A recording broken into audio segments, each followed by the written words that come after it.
Boa noite, turma. Segundou mais uma vez. Estamos aqui no seu podcast favorito, seu podcast esportivo, Podiumcast. Hoje eu tô com um convidado. Pô, o cara é fenomenal, ele vai se apresentar. Hoje temos um representante da educação física, mas não só isso, é um cara do ramo das mídias sociais aí também, que é um fenômeno nas redes sociais. Douglas Leão, me conte, Douglas, qual que é hoje sua principal área de atuação, sua formação? Conte pra galera aí, pra gente conhecer um pouco mais de você. Valeu, obrigado pelo convite, Pedro. Eu sou doutor em Educação Física, né, com pós-graduação em Nutrição Esportiva. E atualmente o meu objeto de pesquisa e de estudo são atletas de bodybuilding, né? Eu faço parte do grupo de estudos da UCB de Brasília, juntamente com o professor Jonato.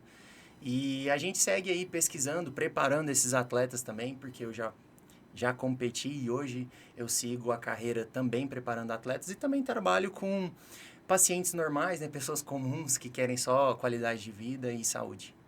Bacana demais. Hoje, para te encontrar, suas redes sociais, já dá um arroba pra galera. Bacana. O meu arroba é doug.leão e tem também um projeto, né, de fisiculturistas que se chama berzerk.div. @berzerk.div. Fechou. O Jonathan, uma vez, ele falou uma frase em algum evento que eu fui, que eu copio, cara, e toda vez que eu falo de esteroide, eu falo, tem muito remédio pra cavalo que burro usa. Eu achei ele falou isso num evento, todo mundo caiu na gargalhada, eu achei sensacional. Mas, cara, você falou aí sobre o bodybuilding, é um ramo, uma profissão, um esporte que anda popularizando muito ultimamente, né? Tem muitas pessoas aí já torcendo pelo Ramon, vamos dizer desse jeito. E como que você, como profissional que está focado nesse público, nesse esporte, como você enxerga esse cenário hoje do bodybuilding? Muito boa sua pergunta, Pedro. A questão é a seguinte, tudo que populariza, assim, de certa forma, acaba chegando para pessoas que não estão preparadas para receber certo tipo de informação, mas tem também um lado positivo, quando o fitness cresce, mais pessoas treinam, o mercado movimenta, as academias ficam mais cheias, a indústria, a suplementação, então tem os prós e os contras a respeito dessa popularização. Mas hoje, a maior preocupação nossa, Pedro, de fato, é levar a informação, a conscientização dos riscos, né, que acerca ali os atletas de fisiculturismo por conta de abusos, por conta de estratégias extremistas na fase final de preparação, que inclusive é um dos artigos que a gente deve publicar esse semestre ainda. Então, a nossa maior preocupação hoje, Pedro, é de forma protetiva desse grupo de pessoas que acabam tendo a utilização de esteroides anabolizantes, recursos ergogênicos, né, estimulantes, diuréticos, e, de fato, levar a informação de uma forma consciente. Claro que alta performance também não é saúde, é algo importante para dizer para a audiência, mas talvez minimizar os danos, sabe? Eu acredito muito nisso. Levar essas informações para minimizar esses danos. Isso é extraordinário, porque esses dias para trás, um colega meu que não é da saúde, tava lá descendo os reels dele lá, aí ele, pô, isso aqui é um absurdo, ó. Me mostrou o Ronnie Coleman subindo de gatão num palco lá. Pô, como é que pode um cara saudável desse, toda a vida fez exercício, como é que pode um cara chegar num estágio desse? A verdade é que não tem quase nada de saúde ali, principalmente esse público mais old school, né? Tem jeito de praticar o bodybuilding e ser saudável? Pergunta difícil, hein? Essa é difícil. Acho difícil. Porque o que as estatísticas mostram, Pedro, é que um atleta de bodybuilding, ele tem, de fato, uma vida não tão longeva, né? A média de vida, ali, a expectativa de vida de um bodybuilder gira em torno de 50, 60 anos. Tanto é que a gente tem atletas aí que passaram dessa idade e estão fazendo hora extra. Temos Flex Wheeler, que está sem perna, teve que amputar uma perna. Temos o próprio Ronnie Coleman, que está de cadeira de rodas, né, com diversas lesões graves, passou por diversas cirurgias. O próprio Arnold já passou por cirurgias cardíacas. E a real preocupação, sabe o que é, Pedro? É que a molecada lá fora tá, como que eu posso dizer, romantizando muito isso. o lifestyle dos caras é legal, é maneiro. O Ramon furou a bolha, né? Você pergunta pra um molequinho, todo mundo conhece o Ramon, o próprio Rafael Brandão. Eles competiram, inclusive, agora, recentemente. Acho isso muito legal. Mas o que esses caras fazem, eu acredito fortemente que a população, as pessoas que estão ali fazendo a musculação de forma recreativa, não habitual ali, só para poder se movimentar mesmo, eu acredito de verdade que deveria ter uma conscientização em cima dessas pessoas, porque o negócio não é brinquedo. E não existe almoço grátis. Se não tá dando colateral agora, é só questão de tempo. Lá na frente a conta chega. E o principal colateral é justamente o cardiovascular, mas aqui a gente sempre comenta, acho que toda vez que eu recebo alguém para falar tanto de exercício, bodybuilding vai ser a primeira vez, mas emagrecimento, toda vez a gente acaba chegando no assunto esteroide. E, cara, não é só o cardiovascular, é o psicológico, né? O neuroendócrino, é fertilidade, então é tudo. Mas antes de adentrar nesse ponto, a gente vai falar de forma bem cética, trazendo o que realmente é, sem demonizar e sem também falar que é a cereja do bolo, né? Porque não é. Mas você falou aí sobre essa popularização, muitas pessoas querendo copiar e diversas vezes eu encontro pessoas que falam assim, pô, agora vai dar certo. Olhei o treino do Ramon Dino lá no YouTube, né? Então, o que você tem a dizer a essas pessoas que andam copiando o treino da internet, mas é do Ramon, viu? Exatamente. Olha, Pedro, essa pergunta sua é fantástica. A questão é, fazer o treino do Ramon não necessariamente vai te levar a ser igual ao Ramon, né? Acho muito difícil. Mas é que cada fase sua física, ela depende de um treino específico para aquela fase. Então, o Ramon, para chegar onde ele chegou, ele não fez aquele treino. Ele está fazendo aquele treino porque é aquele treino que serve hoje. Ontem não foi. E quando ele começou também não foi o mesmo treino. Então, cada fase exige uma estratégia específica para cada fase. A mesma coisa acontece também com dieta, sabia? Os caras pegam a dieta de cutting de um atleta desse e que para uma pessoa normal, para um mero mortal, é muita comida. Então, para uma pessoa normal vai ser uma dieta hipercalórica. Uhum. Então, não vai ser uma dieta para secar, para definir. Então, o que a gente precisa entender, o que faz hoje é aquela estratégia específica para aquele dia. É simples assim. E assim, esses treinos que eles colocam aí no YouTube, eu sou um grande consumidor disso, inclusive o canal da Max Titânio. Gosto. Eu acho top demais. Mas isso é puramente entretenimento, não tá lá pra ninguém copiar, né? Até porque... E você tocou desculpa te interromper, você Tranquilo. tocou num ponto muito, muito importante. Às vezes, é exatamente o que você falou, às vezes o treino ele é pro marketing. É um treino pesado, porrada, e os caras veem um recorte daquele treino e acham que a preparação inteira é daquela forma, e às vezes não é. Porque o treino ele passa por ciclos de treinamento, né? Principalmente o atleta de bodybuilding, quando está chegando próximo da fase de palco, de pré-competição, o treino ele é ajustado quase que o tempo inteiro. Uhum. Não dá. Não, e até quem tá assistindo a gente, as pessoas comuns, na hora que vão gravar um storyzinho dentro da academia, é aquela série que tá mais descansada, é aquela que tem mais peso, né? Então, por que não seria diferente com os caras, né? Os caras que estão lá no topo. Então, exatamente. Então, tudo tá muito ligado ao marketing. Principalmente ali aquele grupo da Max, junto com o Cariano e tudo mais. Esse pessoal é muito bom de marketing. E não tem jeito de copiar a genética, né? Porque a gente fala tanto de genética, esse componente ele realmente é muito importante, porque criar músculos é uma coisa que o organismo não quer, né?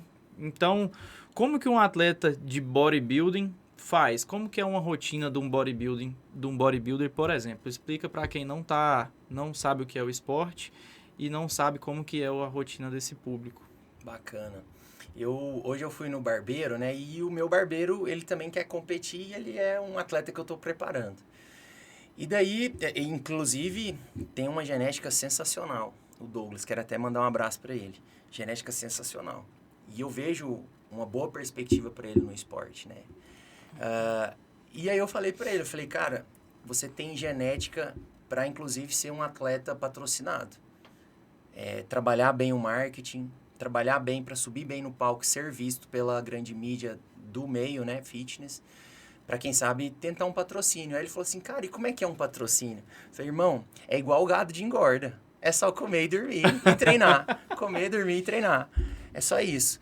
E o que a gente não pode confundir também é que a comida do atleta, ela não acaba sendo tão variada igual as pessoas pensam. Embora isso já desconstruiu bastante, mas o atleta, principalmente próximo da fase de pré-competição, não vale a pena ficar diversificando muita comida por conta de desbiose, de má digestão, gases, para não ocorrer estufamento. Então, por mais que é tudo muito calculado, às vezes, na grande maioria dos casos, acaba sendo uma dieta pobre de micronutrientes, né? De vitaminas e minerais. Uhum. E tem também a questão do treinamento. Como eu estudo muito esses caras, e inclusive foi objeto de estudo no mestrado, a periodização, nos esportes de alto rendimento, Pedro, a ideia é o atleta chegar no dia da competição para performar bem. Lá vai ser o 100% dele. O atleta de bodybuilding não, é o contrário. No dia da competição é o dia que ele chega mais desgastado. E isso também é outra coisa que as pessoas às vezes não se atentam. Então até a etapa de tapering, que a gente chama de etapa de polimento, de um atleta de bodybuilding é diferente de um atleta de outras modalidades de performance. Então isso é algo também importante para se dizer com relação à diferença do bodybuilding com os outros esportes de rendimento. Inclusive tem até uma discussão legal que os caras nem consideram o bodybuilding como esporte. Né? Alguns, até o próprio Jay Cutler falou que ele considera como se fosse um concurso de beleza, mas eu não entro nessa discussão, eu assisto e gosto do mesmo jeito. A justificativa para não considerar esporte é o meio de premiar? É muito subjetivo, né? Eles consideram como concurso de beleza porque o critério de julgamento não tem como colocar um padrão. Uhum. Apesar que eu também sou árbitro, né? Vou arbitrar agora na competição que vai ter no final desse mês com a NPC aqui do estado de Goiás. Mas os critérios são o quê? Volume, definição, simetria e proporção, né? A forma como é distribuída essa massa muscular de acordo com a categoria. Só que, o que a gente observa, Pedro? O árbitro daqui de Goiânia, às vezes gera uma incongruência na avaliação com o árbitro nacional e às vezes gera uma incongruência com um árbitro internacional. E quanto mais distante, né, por exemplo, o internacional de um regional, quanto mais distante esses árbitros, ocorre essa distorção. Então, inclusive também, já quero até deixar um spoiler para a audiência, nós lá de Brasília estamos querendo publicar um artigo para poder colocar, de fato, os critérios bem descritos de massa, distribuição de massa, de proporção, uma análise de composição através de um DEXA, para cada categoria, para a gente meio que regulamentar. Então, assim, vai ser um artigo assim, sensacional, que já está sendo construído, que vai contribuir muito para o esporte. Sensacional mesmo. E já deu para entender que é muito difícil, né? Não dá para copiar o bodybuilder. E eu abri uma caixinha de perguntas lá hoje no Instagram e mandaram lá uma que eu vou te fazer agora, já que a gente está falando aí desse cenário. É possível um bodybuilder vir a um palco e ser competitivo, natural, sem uso de hormônio? Depende. Ele vai competir com outro natural? Porque se for natural com hormonizado, eu acho muito difícil. Praticamente impossível. Claro que a gente não pode colocar toda responsabilidade, todo atributo de mérito, todo né? mérito em cima do esteroide anabolizante. Isso de fato não pode acontecer, mas ocorre sim aumento de performance, de volume, de massa muscular. Embora não seja a principal característica, mas tem também um aumento de queima de gordura, né? Embora não seja a principal característica, mas não dá para competir. Só se assim, cara, não dá para competir. Uhum. Tô tentando aqui pensar uma forma, mas não acredito, acho muito improvável. Tá. E olha só, eu não sei se você ficou sabendo, inclusive naquela live do Krause com o Adam que eu participei, os caras comentaram que tá surgindo agora uma federação que tá permitindo os caras competir dopado. E já teve um cara lá que correu e que já bateu o recorde do Bolt e tá surgindo umas aberrações lá. E aí eu comentei na live assim, falei, cara, mas será que também não tem doping na própria Olimpíada? Né? O Adam uma vez levantou um questionamento muito bom. Será que a pessoa, por exemplo, vamos supor que você tem aí um maratonista, um cara que corre ali os 100 metros, na verdade. ele foi campeão com 28 anos, vamos chutar aqui. Só que ele fez uso de hormônio com 18. Será que esse cara ele não tá com a performance aumentada só por ter feito uso alguma vez na vida já de hormônio? Sim, é um fato. Uma vez que utilizou, nunca mais é natural. Acho que é o artigo da Shirley. A pessoa que utiliza o esteroide anabolizante, ele ultrapassa aquele limite natural, né? Vulgo limite natural. E quando ele para de usar, ele nunca mais volta a ser aquele limite natural. Tem uma diferenciação e proliferação de mionúcleos, né? Criação de tecido, que ele nunca mais vai perder. Essas células de tecido muscular vai acompanhar ele pro resto da vida. Então, ele sempre vai ficar acima da média, não tem como. Esse é até o mecanismo aí da memória muscular, né? O pessoal pergunta, é verdade que existe memória muscular? É verdade? Sim, eu não utilizaria essa nomenclatura, né? Mas a gente entende quando a pessoa fala isso, que quer dizer que quando a pessoa volta a treinar, volta a ser o que era, né? Uhum. Muito rapidamente. E deixa eu fazer uma pergunta. Na periodização de treinamento desses caras, você já citou que, obviamente, vai depender do período, vai depender da categoria, mas o treino do bodybuilder, ele é diferente do treino da pessoa comum? Em quais aspectos? Tem mais volume, tem mais intensidade? Como que a gente pode... Você conhece o Belmiro de Sales? Conhece. Minha linha de pensamento é exatamente igual a dele.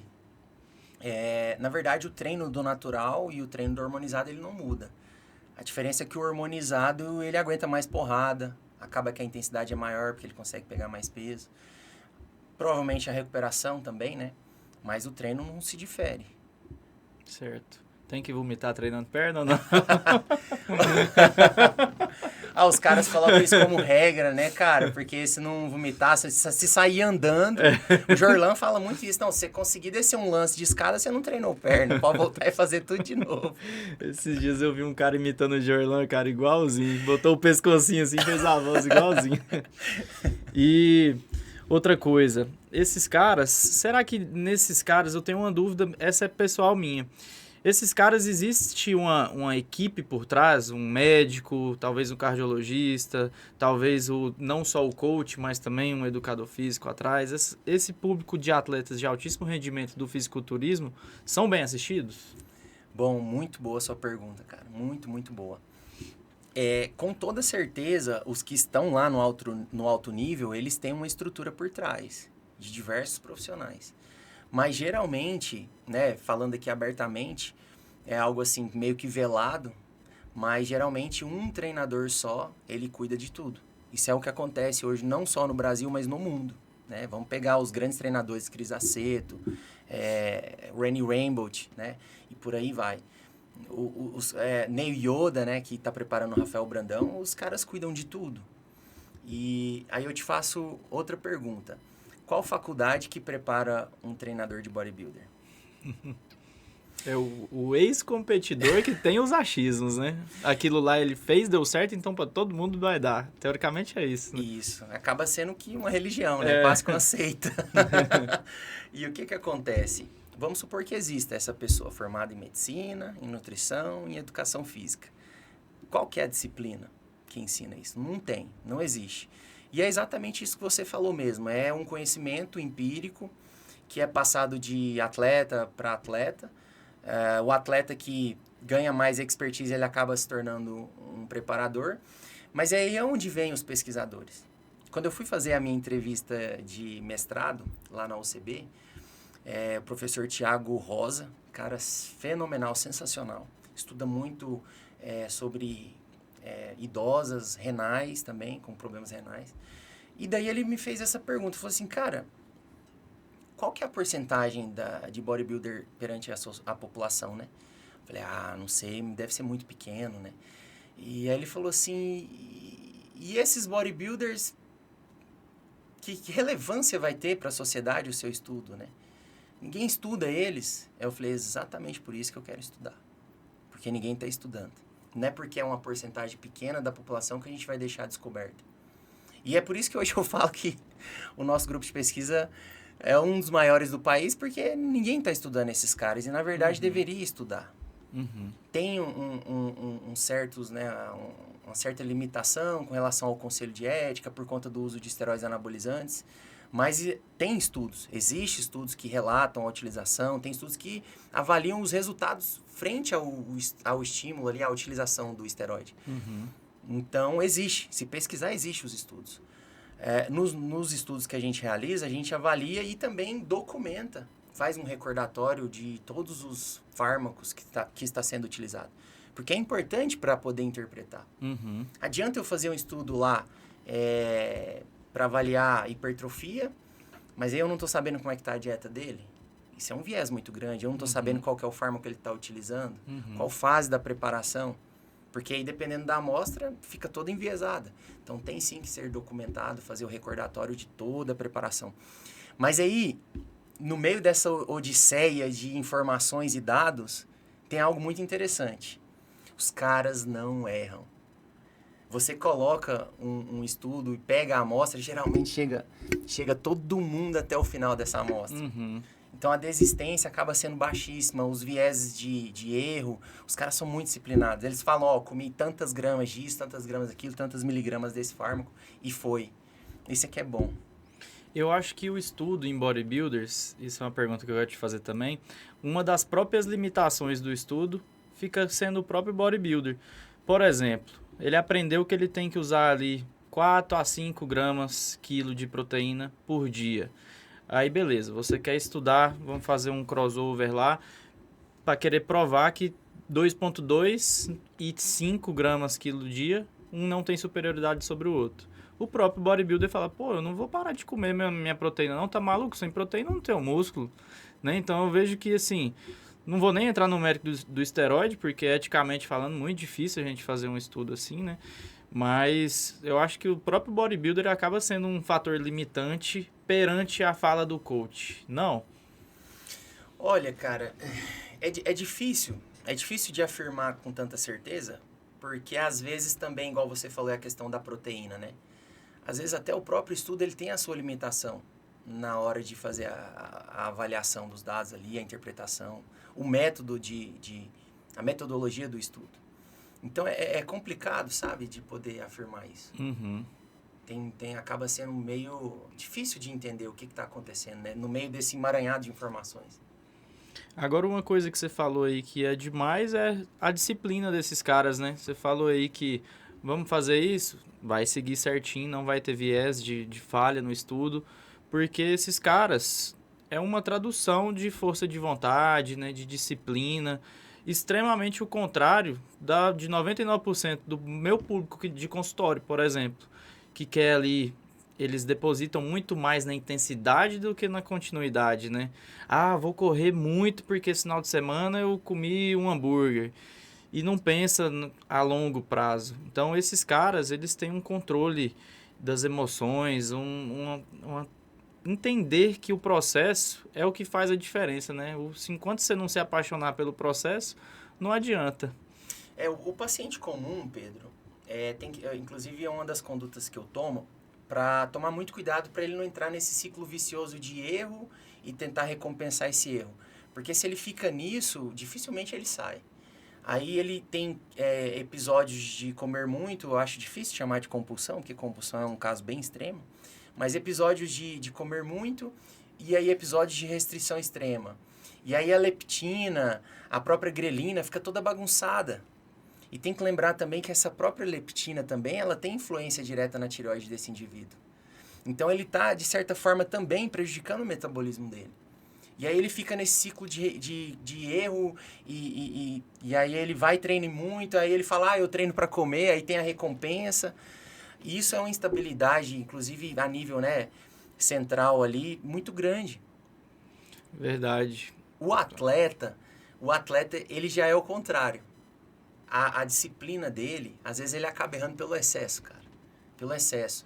Quando chega na fase ali final, tem casos que a gente tem que entrar com regenerativo ali umas 4, 5 semanas antes, para ele poder se recuperar e dar conta do restante da preparação até chegar no dia. Vai falar para esses caras fazer recuperativo, para eles descansarem, não consegue. É um negócio muito difícil. Então, tem essa questão também, às vezes eles pecam pelo excesso. Hoje, você, pela sua convivência com esse público, que você acha que eles veem com maior dificuldade, assim? É essa fase final, é bater o peso final, é secar ali no finalzinho? O que você acha que é a maior dificuldade deles? Cara, a maior dificuldade é lidar, como assim, eu também já competi, então eu já vivi na pele. A maior dificuldade, com toda certeza, é a fome. A fome. Porque o cansaço, a gente sabe que tem um uso de estimulantes, né? E, inclusive, tá cansado, toma um estimulante, dorme mal. E aí vai prejudicando a fome também, consequentemente. E a fome é complicada, irmão. Aí o que acontece? Chega na reta final, tá com fome, tá sem carboidrato. Aí é aquela odisseia. E aí você começa a beber muita água para desidratar com a própria água, né? Aí você começa a ficar empanzinado de tanta água. Aí depois da noite pro dia tira água, aí você começa a ficar com sede. Então é tudo muito extremo. Aí de repente tira o sal todo para exatamente tirar os sais minerais para desidratar bem e depois volta com sal para fazer uma bomba de sódio para subir no dia. E aí a boca fica, né, cheia de sal, você fica louco para beber uma água, mas aí você não pode beber água. Então é extremo assim, ó, o tempo todo. A resiliência que tem que ter, cara. Eu assim, hoje assim, eu tenho algumas empresas e um dos pré-requisitos, né, na área da educação física, duas delas, um dos pré-requisitos é a pessoa treinar e uma delas é até atleta. Por conta dessa disciplina, irmão. A disciplina que o atleta desenvolve é de outro mundo. É de outro mundo, né? E isso já é muito bem falado na internet, mas pô, tu pode ter o dinheiro que for, tu não consegue comprar um shape, né? O shape é o beabá mesmo, é o básico ali, é dormir, treinar, comer. Você pode ser a pessoa mais rica do mundo que não adianta. Ah, vou comprar GH então. Falou que é coisa de rica, é GH, Toma né? lá, né? E o GH, na verdade, é só uma romantização, né? Porque GH mesmo, não, se for ver a real potência de criar músculo, de gerar hipertrofia, é muito baixa, né? Concordo. Cara, e o GH é muito engraçado, né? Eu não sei da onde surgiu, né, esse mito, essa lenda de que o GH é esse elixir dos deuses. Eu não sei se... Até quero saber sua opinião. Eu não sei se é porque talvez é muito caro, aí as pessoas não conseguem comprar, aí elas ficam naquela ilusão de que será que é isso tudo? O que você acha? Você falou tudo. Eu acho que quem mais romantiza GH é quem nunca tomou. Porque quem tomou sabe que ele não faz essa mágica. Na verdade, eu tive um atleta que eu preparei 2016, mais ou menos. E daí ele tinha 105 quilos. Ele era mais de 100 quilos, 1,80 m, menino muito bom do interior. E já estava ali no ápice da performance, eu percebia que para passar dessa barreira dava uma certa dificuldade. Aí sim, aí eu vi uma diferença de fato. Agora, os demais mortais, a questão desse atleta foi muito engraçado. Ele conseguiu pular desses 105 para 115. E também teve a associação ali de um outro peptídeo, né? Não sei se pode falar aqui, mas enfim. mete bala. Pode, então vamos lá. Teve a associação também da insulina. Então, tranquilamente, ele ganhou 10 quilos assim, ó. E detalhe, sem perder a definição. O músculo dele fez assim, ó. Explodiu de dentro para fora. Então, assim, fica até difícil de falar que foi só o GH também. É outro viés, né? Para poder avaliar só o GH, teria que ser só ele. Mas vê diferença para atletas grandes por conta que o GH ele vai atuar na tradução. Se não me engano, é a tradução, enfim. O esteroide ele atua a nível nuclear, né? Aí ocorre ali a diferenciação através de RNA mensageiro. Aí quando vai para fora da célula para fazer a síntese proteica, o GH vai atuar ali. Então tem que ter o esteroide para o GH funcionar.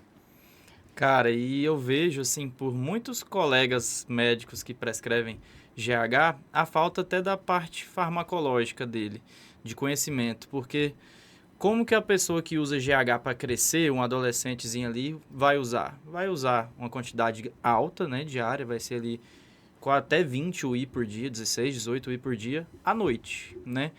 E aí eu não sei se foi uma confusão, né, entre os colegas que passam para a estética continuar passando à noite, mas esse não é o ideal, né? Para você, atleta, que quer fazer o uso e pretende ganhos de hipertrofia com GH, o ideal é você colocar ele ali numa horinha estratégica, algumas horas antes do treino. Não vou falar, porque senão vai parecer que eu estou ensinando. Cuidado. Para você aproveitar uma janela anabólica que a medicação vai oferecer, né? Então, eu não sei da onde tiram algumas informações, mas... Igual a testosterona à noite também, né? Na parte clínica, né? Para tratamento de hipogonadismo. Sendo que boa parte da testosterona é produzida pela manhã, né? A gente tem, eu costumo até brincar com isso, porque a gente tem 3 pulsos principais de texto, né? 2 pela manhã e 1 pela noite.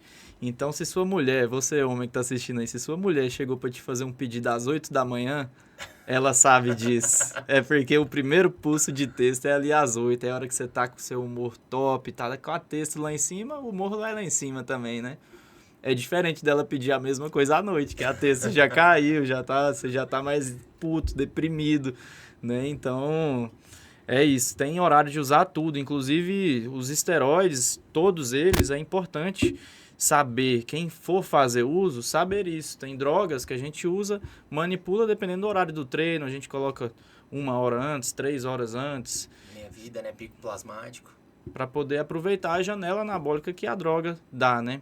Então, falado isso tudo que a gente está falando aqui, testosterona vai melhorar a hipertrofia? Nossa senhora, é o hormônio mãe, eu diria.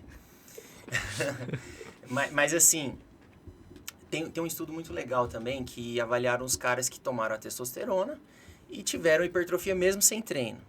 Só que aí os caras saem falando por aí, né? Inclusive tem até um pesquisador daqui de Goiânia, da área da educação física, que fala que é só tomar esteroide e ficar no sofá. Não é assim.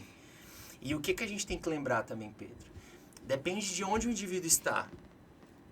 Se ele está, por exemplo, até a própria proteína vai promover hipertrofia. Só de você fazer um ajuste da gramagem por quilo. Por exemplo, você pega idosos que geralmente têm dificuldade de comer proteína. O simples fato de você dar um whey protein para ele ali, mesmo sem treino, ele vai hipertrofiar também. Agora, se você pega um atleta que já está ali na hipertrofia máxima, será que só a testosterona vai fazer ele hipertrofiar? Acho difícil. Tem que ter outras vias de sinalização, inclusive a do próprio treino, né, que é a via mTOR.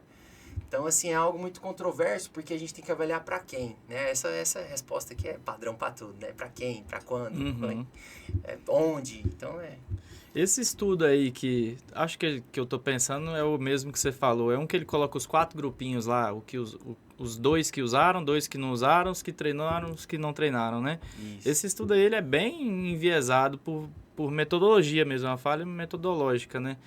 E é difícil afirmar que a pessoa que usa só texto vai crescer. Mas eu acho bacana que você citou o público aí mais idoso e para eles é fenomenal, né? Para a mulher, eu acho a mulher ali que está na perimenopausa já ali, hoje a idade média da mulher brasileira é 49 anos, mas para esse público já iniciar, não só por perda de massa magra, mas óssea também. E tudo vai depender, sua vida no futuro, vai depender de quantidade de músculo que tu tem, velho. Porque a pessoa chega nos 50 anos mal. Hoje em dia eu vejo que a mentalidade já mudou. Pessoas que nunca treinaram antes, com 50 anos, já querem treinar porque entenderam que existe vida daquele ponto pra frente. Tem como melhorar, né?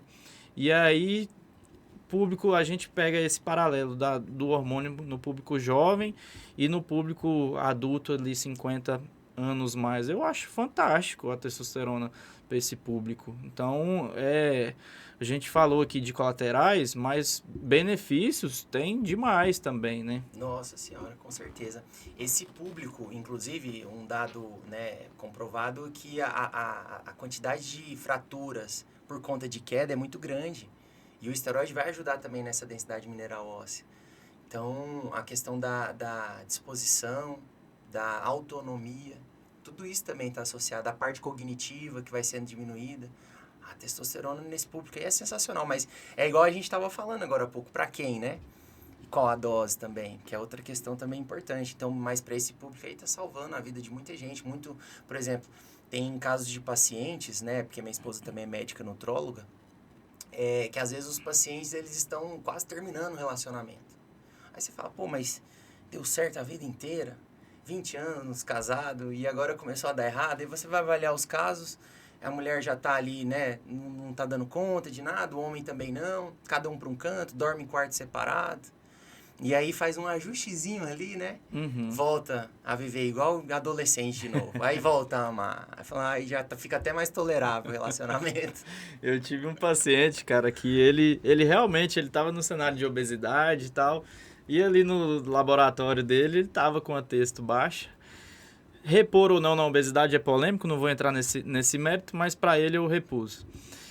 E pouco tempo depois, umas 3 semanas depois, ele... Pedrão, seguinte, minha mulher quer consultar contigo, porque aqui ela disse que não tá dando conta e tal, ela tá...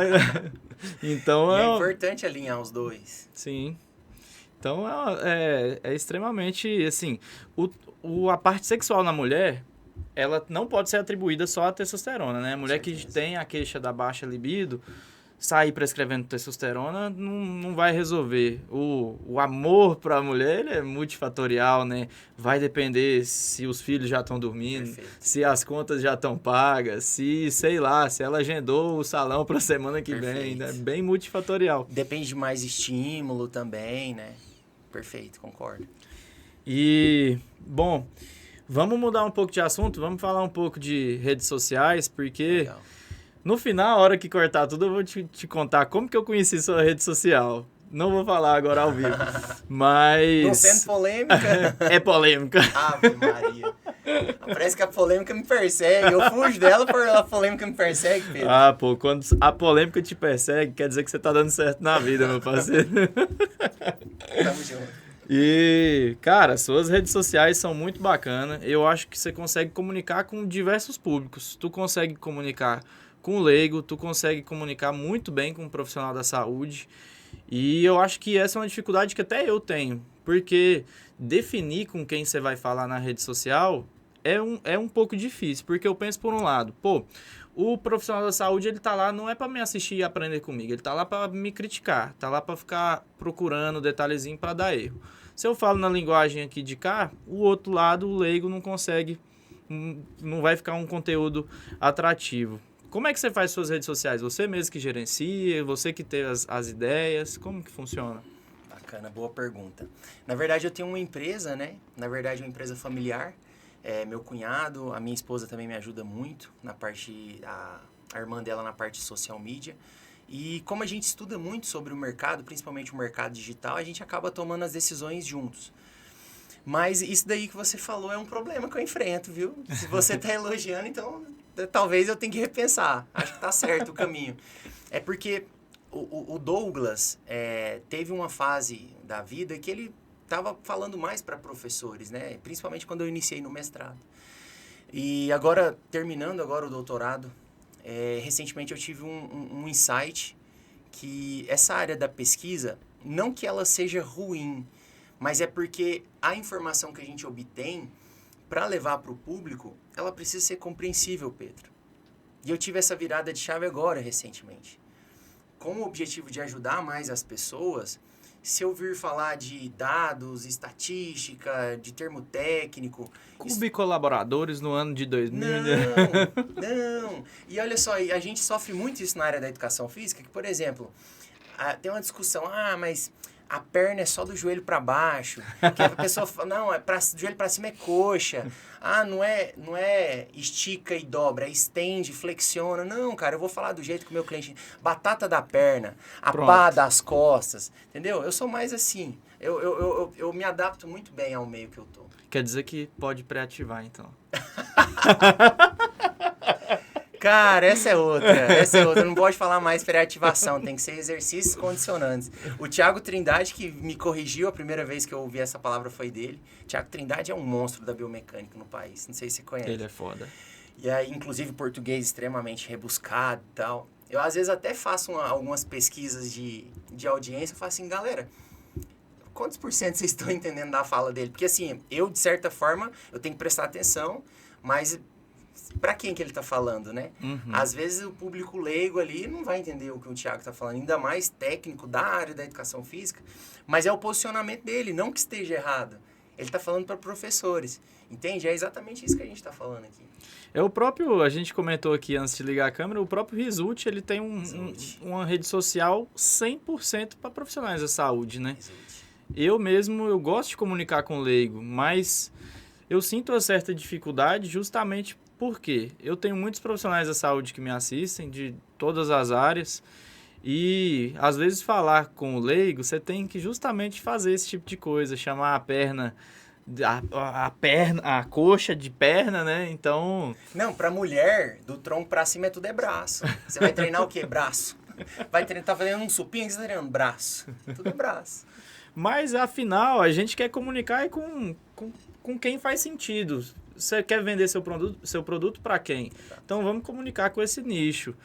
Eu gosto muito, acho que dos 15 ou 16 episódios que a gente teve aqui, cara, uns 10 a gente falou de obesidade. Eu adoro falar de obesidade, é meu carro-chefe hoje no consultório. E eu uso a linguagem que esse público vai entender, né? Então, dia do lixo, é questionável falar dia do lixo.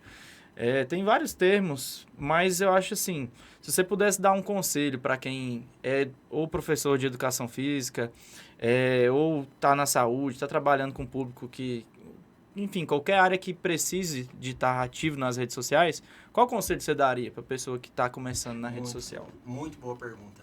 Primeira coisa que eu faria é uma pesquisa de audiência. Fazer algumas enquetes no Instagram ou até mesmo aparecer falando e perguntando o que eles gostariam de ver, o que eles gostariam de saber. Porque eu também mentoro alguns profissionais de educação física, Pedro, e uma das coisas que eu ensino para eles, que é um dos pilares da criação de conteúdo, é o seguinte: você não deve fazer o conteúdo que você gosta, que você quer falar. Você tem que falar o conteúdo que o outro precisa ouvir. Então é sobre o outro. Isso para quem tem um Instagram profissional. Agora, Instagram pessoal, aí você pode fazer o que você quiser, né? Mas Instagram profissional, comercial, que acontece vendas, que tem um... E você sabe o que é engraçado? Eu sou da época que as pessoas perguntavam assim, qual que é o seu currículo, qual que é o seu Lattes? Hoje em dia as pessoas perguntam qual que é o seu Instagram. Quantos seguidores você Quantos tem? seguidores? Você é mensurado através dos seguidores. Você tem shape? Através do shape também. E olha que eu sofri muito isso. Por ser atleta e hoje não mais, aí as pessoas chegam e falam assim, uai, mas cadê o shape? Eu falei, uai, você acha que é daquele jeito ali o tempo todo? Os caras veem a foto do dia da competição, desidratada, as pessoas acham que é daquele jeito ali o tempo inteiro. O tempo todo. Não tem como, não é sustentável, né? Isso é um quê que eu tive no início, porque, cara, meu biotipo, eu sou assim desde sempre, eu treino desde 2018, então tem um tempinho aí, tenho uma resistência anabólica absurda. Tá usando suco? Já usei. Pô, não vamos ser hipócrita, né? Já usei, gostei, mas não me fez bem, tanto psicologicamente, tanto para condicionamento físico, porque eu cometi um erro que quem faz uso não deve cometer nunca, que é pular o cardio, né? Então, a minha aptidão física ela foi lá embaixo. Então, para quem usa esteroide, pelo menos faça cardio, para você não ficar morto só subindo um lance de escada. Isso acontece, isso é real, aconteceu comigo. E eu tive esse problema de marketing no início, porque eu não tenho shape. E eu falo de hipertrofia pra caramba. Falo de treinamento, gosto de estudar treinamento, fazer esse trabalho transdisciplinar com um educador físico. E isso me atrapalhou muito. Então, acho que tem várias barreiras assim que as pessoas têm. Primeiro de todos, eu acho que é a vergonha, né? Você pegar um celular assim e te gravar de uma hora para outra, sendo que você nunca fez isso, eu acho que é muito difícil. Vou te dar uma ajuda. A vergonha que você tem é por quê? Não, eu sou extremamente sem vergonha. Eu tô falando às pessoas. pessoas. Sim, as pessoas. Mas então quer dizer que você aparece e consegue levar o seu conteúdo. Isso. Entendi. As pessoas que não fazem um vídeo, a vergonha é, na verdade, o medo do julgamento. Julgamento da outra pessoa. De talvez não estar falando algo que ela não tenha certeza. E se não tem certeza, realmente, não tem que falar. Mas se falar que não tem certeza e tá tudo certo. Porque tem muita responsabilidade. Porque tem outras pessoas ouvindo do lado de lá. Mas, o que eu observo? A gente tem que ter muita clareza, Pedro, para quem que a gente está criando o conteúdo. Porque às vezes o profissional, ele tem medo, ele tem vergonha de se posicionar e do outro profissional julgar ele. Mas ele não está fazendo conteúdo para o outro profissional. Ele está fazendo conteúdo para o público final, o consumidor. E outra, quem que erra querendo errar, irmão? As pessoas não erram querendo errar. E se você errou, tudo bem, reconheça que errou, volta, corrige a cagada E daí isso vai ser muito mais nobre, uma atitude muito mais nobre. Quem que nunca errou? Uhum. Ninguém erra querendo errar. E hoje você também tem consultoria online? Sim. Eu sempre faço essa pergunta aqui, eu gosto de ouvir várias respostas para a mesma coisa. A consultoria online, o cliente, o paciente, ele ainda fica assim bem assistido? Muito diferente quanto a uma sala de musculação? São coisas diferentes, sabe, Pedro? As duas coisas uma não exclui a outra. Eu perguntei sem viés, tá? Não quis criticar, não. É só uma pergunta mesmo. Não, sim, é porque a gente deu a gente fez uma matéria acho que foi o Jornal Anhanguera, se não me engano. E aí fez essa mesma pergunta, uma pergunta muito boa. Que na verdade não se excluem. A prescrição no online, ela é para ter controle da carga. E como assim carga, se quem coloca o peso é o cliente? Mas dá sim para ter controle da carga. Porque a carga, na verdade, é a junção das repetições com o peso. Isso é carga, volume e intensidade. E nisso dá para você periodizar, dá para você fazer uma avaliação física, postural, prescrever os exercícios certos. E quando chega na academia, aquela pessoa ela pode ser instruída por um personal, também não exclui o personal para poder acompanhar ela, ainda mais em séries máximas, se a gente estiver falando de um indivíduo mais treinado. E também tem um professor de sala mesmo, contratado pela academia. Ele não só pode, como ele deve orientar o aluno se o aluno estiver fazendo errado, a ponto de colocar em risco a integridade física dele. Então ele aprendeu aquele padrão de movimento, ele consegue treinar por conta própria. A diferença, na consultoria online, ele vai treinar a hora que ele quer, a hora que é cômodo para ele. Agora, com o personal, não. Ele tem que treinar no horário do personal. Então, tem essas diferenças. Então, os dois modelos de negócio tem os prós e os contras. É super normal isso.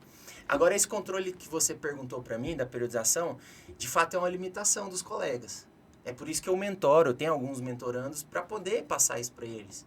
Porque na minha estrutura, eu tenho o controle. Eu peço o vídeo da execução, eu peço que eles façam a progressão da carga semana após semana e cobro deles. Porque dentro de um ciclo de treinamento, Pedro, a gente consegue fazer uma progressão, uma projeção de progressão de 30% a cada mesociclo. O que isso quer dizer? Se o indivíduo está agachando com 100 quilos, eu consigo sim fazer um treinamento para ele programado para ele chegar agachando com 130 no final de determinado número de semanas. E aí eu cobro dele esse resultado. Uhum. Eu conheço uma plataforma, aquela que tem a siglazinha. Sei.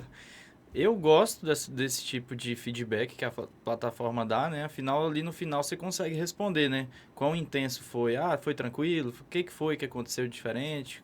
Você consegue cronometrar o tempo, né? Legal. Inclusive, através do tempo, deixa eu te perguntar, quem treina mais que uma hora tá treinando fofo? Essa discussão do treino fofo é legal demais. É tudo muito relativo, né? Tem atletas que treinam mais de uma hora. A performance deles permite isso. Mas, tem essa discussão também. Treino com mais carga? Treino com técnica? Até isso eu também sou um pouco... as pessoas não conseguem achar um meio termo nas coisas. A técnica, ela também pode ser perdida. E isso que eu vou falar aqui vai até doer no coração de alguns colegas. Porque o que a gente escuta é o quê? Que a técnica precede a carga. Não, mas não é assim também. Existe um método de treinamento que se chama repetições forçadas ou repetições roubadas, onde o indivíduo ele compromete a técnica para continuar realizando mais algumas repetições. Porém, que indivíduo é esse? Um indivíduo altamente treinado. E detalhe, quando ocorre essa progressão, a ponto de aumentar muito o peso, ali a casa próximo dos 100% desse peso, a variável técnica, que para mim eu considero uma variável, ela vai ser perdida. E é por isso que o atleta ele tem que passar por momentos de regenerativo e momentos de formação de base para recuperar essa técnica que ele perdeu dentro da progressão. Você citou aí métodos de treino avançado, então eu só queria fazer um parênteses para a pessoa que está nos assistindo. É um método avançado para quem é avançado, né? Então, isso. O próprio Belmiro, ele dá muito essa aula de como você dividir o iniciante, o intermediário e o avançado. E aí vai tempo de treino, ininterrupto, vai a carga de peso, né? Eu falo carga de peso aqui, que uma vez eu falei só carga, brigaram comigo.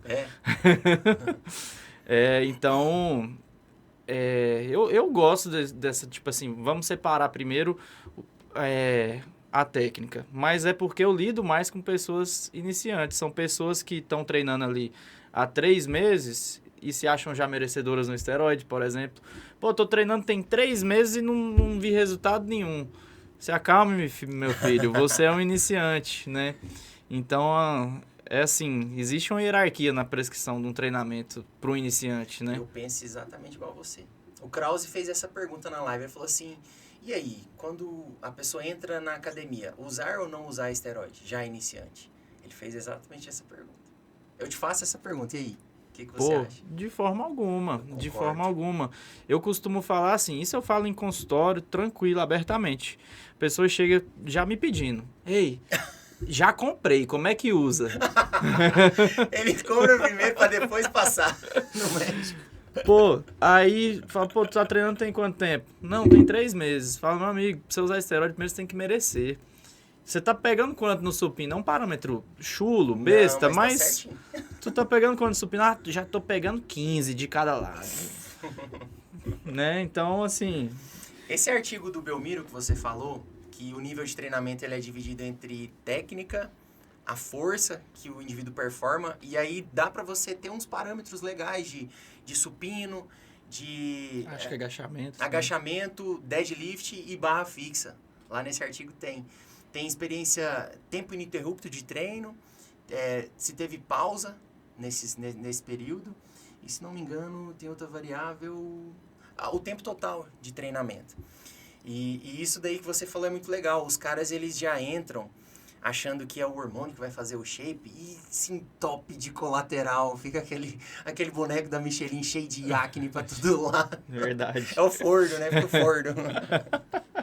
E geralmente ele já quer a receita para conter o colateral também, né? Ah, não, doutor, me passa aí um hormônio, mas é porque eu tenho espinha demais, já passa o hormônio e já passa também alguma coisa para espinha. Realmente, droga, Deus é mais. Isso é foda. Mas eu acho assim, voltando um pouquinho o que você falou sobre personal de sala, o professor de sala, fiquei com isso, a gente foi esticando, eu queria falar isso.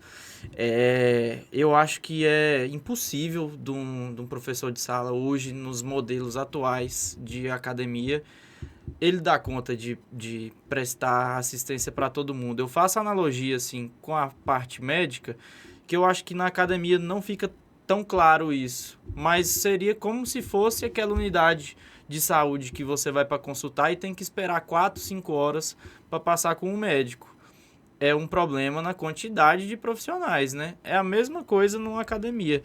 Você vê aquele tanto de gente numa academia dessas de rede azulzinha aí, para um professor de sala ou 2 professores de sala, não dá, velho, não tem como. A pessoa ela fica desassistida. É muito importante ter ou o professor da educação física, o personal, não gosto de ficar falando só personal, tem muita gente que já briga com isso também. Nossa, ou a galera da educação física é muito chata. Me desculpa, gente, vocês são muito chatos.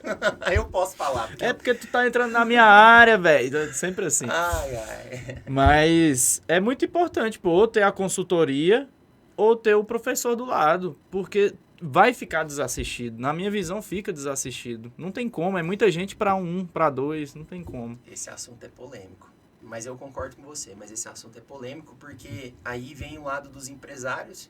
Inclusive, lá nos Estados Unidos, o modelo de academia não tem nem professor, não tem ninguém. Mas, engraçado, os vídeos de meme daquelas pessoas treinando esquisitas é todos de lá. Principalmente daquela roxinha da Planet Fitness. Aquela academia que tem os aparelhos todo roxo e tal. E justamente por isso, porque não tem professor na sala.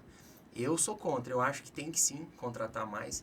Já é tão mal remunerado, então ter um estagiário dentro da estrutura acaba que é algo mais barato, sabe? E o que o dono deveria ter atenção? Na qualidade do atendimento do cliente dele. Porque se o cliente fica jogado, a tendência dele é sair da academia. Então isso não entra na minha cabeça, sabe? Se ele gerasse mais emprego, ajudaria a educação física, ajudaria o cliente dele, a empresa dele ia prosperar. Então, assim, eu penso exatamente como você. E aí, começa ali o iniciante, começa a sentir dor e logo abandona, né? Começa a sentir, sei lá, não sabe fazer a técnica, que é o principal no início ali. Principal.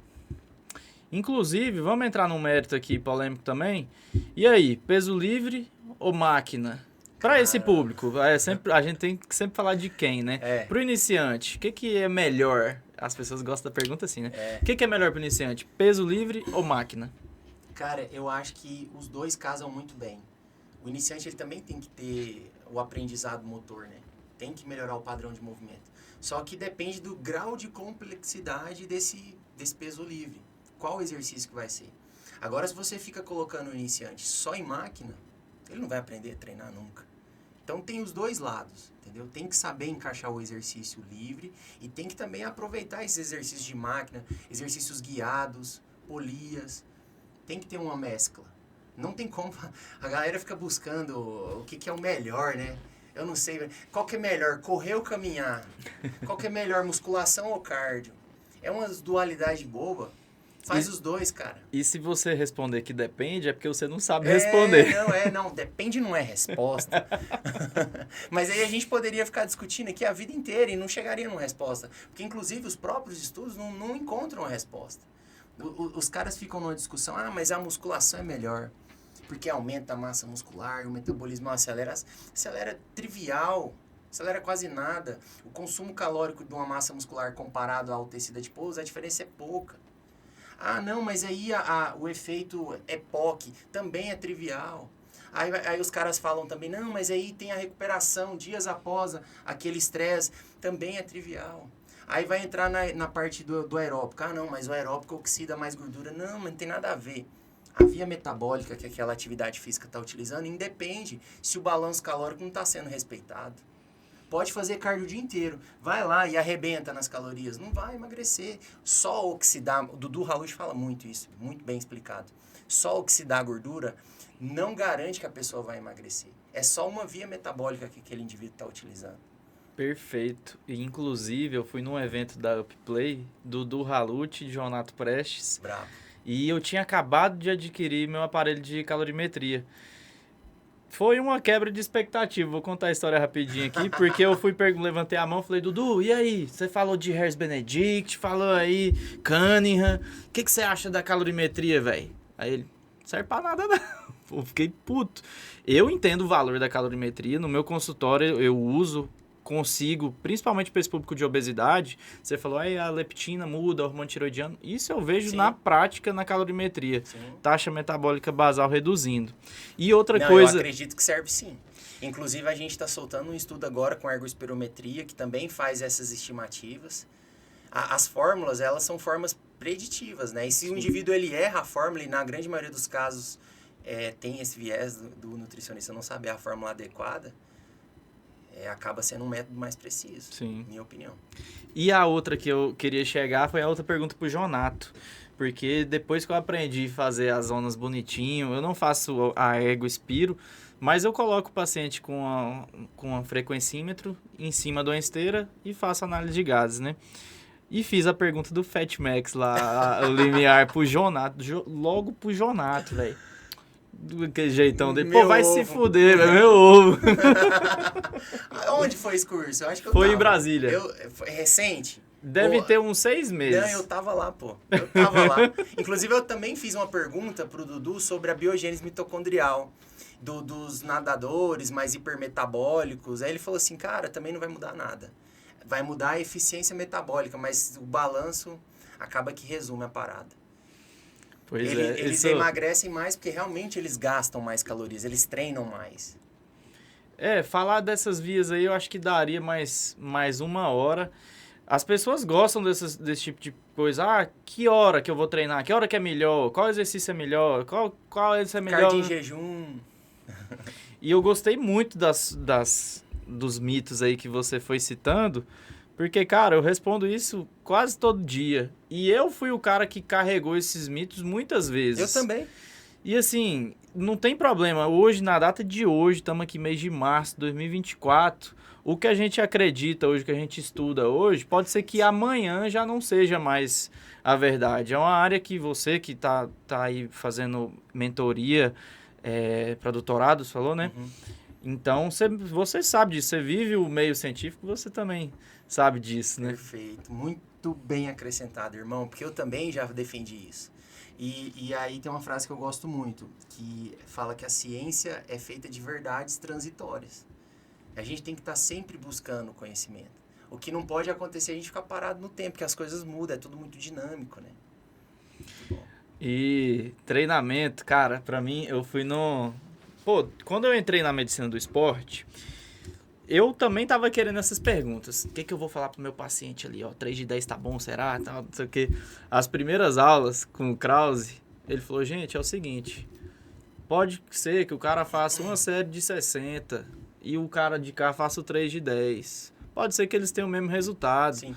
Na hipertrofia, nunca vai existir a receita do bolo pronta. Tem que ser feito, claro, uma periodização adequada, respeitando ali um período de ajuste, volume e intensidade, fazer microciclos. E isso compete só a vocês, profissionais de educação física. É importante demais, gente. E é difícil montar um treino. Não é simples, Mas né? você tá de parabéns. Você tá de parabéns, você tá sabendo muito. Você dá uma briga muito boa com a minha esposa. Porque a minha esposa vai em todas as minhas aulas, ela tá quase pegando o diploma também de educação física. Você tá de parabéns, porque também é outra coisa que seria interessante os médicos entrarem mais a fundo, pelo menos os que trabalham com isso, na parte da fisiologia do exercício, até mesmo entender um pouco mais sobre a periodização. Entender o que aquele volume vai representar, o que aquela intensidade vai representar, até mesmo perante os exames laboratoriais. Hora ou outra chega paciente para mim falando assim, mas o médico falou do rim, a tal da falência, você vai entrar na hemodiálise, tá com o rim do idoso. Aí a CPK também aí entra lá com um antibiótico, você tá morrendo, cara. E essas alterações, se não souber interpretar de acordo com a clínica, e não só ler, né, o número, olhar para o paciente primeiro, para depois entender o número, eu acho isso fantástico. Respondendo sua pergunta que eu não respondi, sobre esse controle. E aí, já fazendo um link com aquela pergunta que você fez de quem treina mais de 1 hora, treina fofo. A carga, Pedro, ela é contabilizada através da quantidade de repetições, vezes o peso, vezes a quantidade de séries e vezes a quantidade de exercícios. Aí a gente tem o que a gente chama de tonelagem, ou volume total de treinamento, ou volume load, ou carga total, enfim. Se o indivíduo treinar mais, não importa se com mais repetições ou com mais peso, ele vai evoluir mais. É simples assim, de acordo com a dose. É dose e respostas. E aí, o que é interessante? A intensidade do peso, ela tem um limite. Senão, a gente tinha gente agachando aí com 1 tonelada, 2 toneladas. Ela tem um limite. Só que o volume, na nossa pesquisa, inclusive com o próprio Charles Lopes, ele pesquisa muito sobre o volume. Ele gosta de falar assim. Cara, eu acho que você tá quase um profissional de educação física. Tem que tomar muito cuidado conversar com você saca muito, parabéns. Valeu, mano. Aí ele fala volume. Os caras ainda não encontraram, para determinado tipo de exercício, se não me engano, um estudo de peitoral, os caras encontraram um absurdo e ainda não encontraram aquela dose que começa a ser uma dose tóxica, né? Que vai começar a atrapalhar. Uhum. Então tudo depende desse controle total. Cara, eu defendo muito a medicina do esporte e sempre falo, quem fala de saúde tem que entender de esporte. Não tem jeito, eu também trabalho com futebol e assim, se você pegar um laudo de um eletro de um jogador de futebol, metade ou mais vai ter alguma arritmia que eles desenvolvem. Isso é normal, o coração ele também vai ter mudanças naturais ao exercício. Não são só doenças que fazem o coração mudar, né? Então, como é que eu olho ali, se eu não soubesse de esporte, pô, tu tem arritmia, acabou, não vai mais jogar bola. Pô, às vezes o cara ia ser o novo Neymar aí, ia me levar lá pra Paris, né, pô. Aí. Mas, Douglas, vou finalizar. Queria agradecer demais, cara. Você é um cara que eu já tava querendo trazer aqui, era só estabilizar. Você não contou como que você conheceu o meu Instagram. Só depois que cortar, velho. Mas é isso, bicho. Queria agradecer demais mesmo aí. Você é um gigante, cara. Fico muito feliz de você ter topado o convite, porque você representa, assim, o que eu realmente falo que é o ideal, é trabalhar uma linha tênue ali entre fazer ciência, né? Trazer o que há de melhor dos artigos. Existe artigo para tudo quanto é coisa. É extremamente importante saber olhar para o artigo, entender os viés, olhar para a metodologia, interpretar de forma correta. Pelo pouco que eu conheci de você nas suas redes, eu acho que você é um cara muito correto em fazer isso. Concordo em muita coisa que você fala por lá. E agradeço demais, cara. Você é um gigante. Tá de parabéns tudo que você faz aí dentro da educação física. Obrigado, meu irmão, pelo convite. Espero ter contribuído com a audiência e eu me coloco à disposição para quem tiver alguma dúvida. O meu Instagram, @doug.leão. É isso aí, valeu. Obrigadão, mano. Massa. Só o ouro, velho. Agora eu vou